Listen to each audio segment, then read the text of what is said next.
Hey guys, got a 2022 plate Kia Niro here.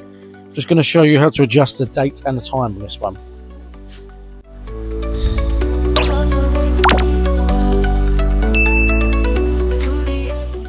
So on this one, we're going to come to the screen in the center of the dash. And you just want to press on where the time is, at the top in the center. Now you can have it ticked for GPS time, so it'll do it automatically for you.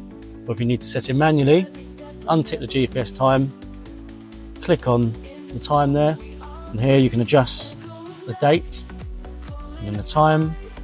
And then once you've done that, confirm it, press back. Now that's saved, and then you can do daylight saving time to change it when the clock changes, or the clock format if you want a 24-hour clock or a 12-hour format.